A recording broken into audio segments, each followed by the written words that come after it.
Hi everyone, this is lesson 5.5. Your learning target is I can rename fractions as decimals and use a rounding to interpret the remainder. So when we rename fractions as decimal, we write an equivalent fraction. Remember, equivalent just means equal fraction with a 10, 100, or 1,000 in the denominator's place. And the reason why 10, 100, or 1,000 is because those are the place values after our decimal. So in this case, if I have 2/5, I would want to change it to tenths because that's the closest denominator of 10, 100, or 1,000. So to go from 5 to 10, I'd multiply by 2.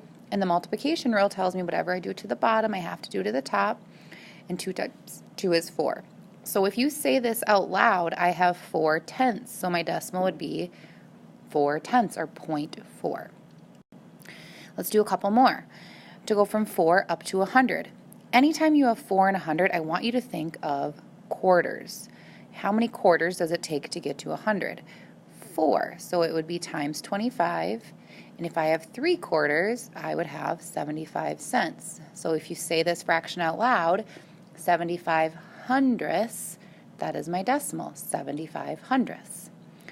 Okay, now I'm just doing the opposite. If I want to go 25 into 100, how many quarters does it take to get into 100? 4, and then I would do 15 times 4. And if I don't know 15 times 4, I can just do a quick multiplication problem. 5 and 4 is 20, so the 0 goes down. I carry the 2. 4 times 1 is 4, plus 2 is 6. So I have 60 100ths. So I write that down.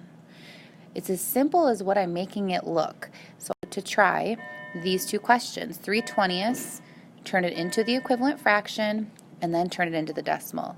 Okay, so try both of those. And just remember when you're doing this, 10, 100, or 1,000. You have your study link at home, so make sure that you use the practice that you will need to be prepared for the quiz. Have a good night.